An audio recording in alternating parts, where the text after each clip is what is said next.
The target for today is to get all 4 layers in here and read our images that we printed out for ourselves yesterday. The image requirements was that it should have at least 3 objects in there, one in the background, some in the middle ground, some in the foreground with some details. And when I printed this image out, what I realized is there was a lot of empty space over in here, and a lot of the details happened in this section of the picture. So what I did was I cropped a lot of this blank space off and made it more of a vertical image. So when I cropped it, I had to change the orientation on my page to portrait from landscape, which is horizontal, to vertical. So I can see that this tree line looks like it's in front of my lighthouse.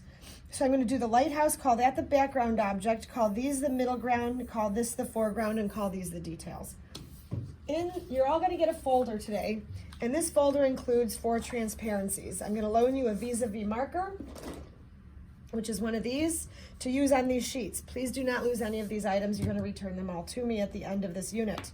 Warning is that the vis-a-vis marker will stain porous surfaces, so my sweater, even my fingers for a little while, it will eventually wash out. When you're done with your project at the end, you're going to wipe and dry each transparency to return 4 clean sheets to me, and those are not 4 clean sheets. Here we go. Let's open up this one. There we go. Here's 1, 2, 3, 4. If you open your folder and you only have 3 in here, I have extras, so you can come and ask for some extras. Okay, the first layer, we know it as the background, and I'm going to label this as the first layer all the way in the back. That's what we learned from our drawing quiz, is that we start drawing the horizon line first, objects in the background, then the middle ground, and then the foreground. So I'm going to call this 1BG, and you're all going to label these. The first thing I draw is the horizon line, and I know the horizon line is where the land meets the sky. And it's going to be right there. These trees are on the ground, but they come up into the sky. Skyscrapers. Someone last period had skyscrapers in the background and there were trees in the front of it, and he said, is that the horizon line? I said, actually, the buildings are on the ground behind the trees, so you'd have to come down and pretend you could see all those buildings. So if we are doing our project on basic shapes, what I want to do is figure out some basic shapes of this lighthouse. And so far I've got some rectangles. My rectangle window. This comes all the way down here, and this comes all the way down here. Notice that I drew through this little house in front of the actual lighthouse, because that lighthouse does come all the way down to the ground. And I'm missing this window right here, and then there's another detail to that right there, and there are a few windows here, but we will have this image to work from always, so I'm not too worried if I miss something small. So here is what the first layer looks like. It is the first object in my background. I take my second sheet, put it over, line it up perfectly. This is my second layer, and we are going to call these the MG, the middle ground objects. The objects in my middle ground, I don't need to draw my horizon line again because I've already drawn it here and I've drawn the background object. I'm going to get the basic shape of this tree, and this tree is very organic. Organic means natural. When you go to Whole Foods, your parents go to Whole Foods, what they're doing is buying, quote, hopefully buying natural foods, which means without pesticides, insecticides. That's what our organic means. And there's a couple trees, these are evergreen trees in here. And again, these have a nice simple outline, organic outline as well. And this overlaps here. Here's the outline of this tree here. Here's the outline of this tree here.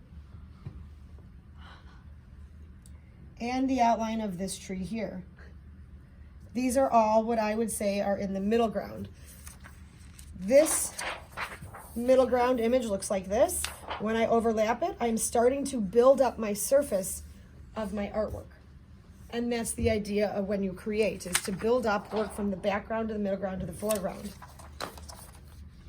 My next layer, I'm going to call it number 3. I'm going to call it FG, standing for foreground. And this is the object that's going to be in my foreground. If I could see through this hill, I bet that this comes on an angle here, the base of this house that's in front of the lighthouse. I draw the roof line, the other roof line, my window, I place that, I'm good there. And then there is indeed this little walkway and some grass in here. And this is tall grass, so I'm just going to symbolize it with some tall lines. I will cut those out individually later, and I'll show you how to do cut out a lot of objects at one time if we fold the paper. So that's where my grass line is going to be. This is what my foreground object looks like. It's a single object per layer, and we're going to break down the picture, kind of unpacking it. So that's what it looks like all together now. And last but not least, our fourth layer, we're going to call it our detail layer. So layer 4, I'm going to write details up here on top. And my details right here are in the rocks, and there's a walkway that comes up, and there's posts here, here, here, with some lines that come here, and these posts. And then there's again look at these big rocks on the jetty right here. On the beachfront, there's a rock lining it, and these are very organic shapes. I am not symbolizing them with just simple rectangles and circles. I'm trying to look at the very organic shapes of the rocks. And these I am going to cut out individually eventually and paste these on. So I want to see each shape of the rock. There's some grass in here growing. There's a rock right here. Here's the surface of the beach right here. So I'm going to take a few minutes to draw all of my rock shapes.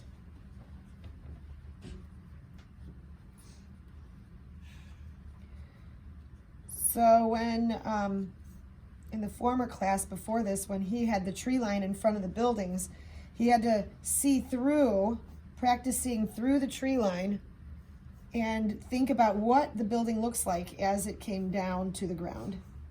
And then there's this piece, it looks like a fallen post or a tree that will eventually become driftwood, and that's right there in the foreground, or the foreground details also. So when I take this off, this is what that foreground details looks like. And then when I overlap it, I have my complete image. All right? So you're going to start by looking at your image, deciding what object is in the background, middle ground, foreground, and what your details are going to be. And you're going to draw on each layer with your vis-a-vis marker. You will then keep this clean in here, put these back in here. Take your image, go over to the hole punch in front of the room, put it in, give it 3 holes, and store this in chapter 2 and be ready for when we need them.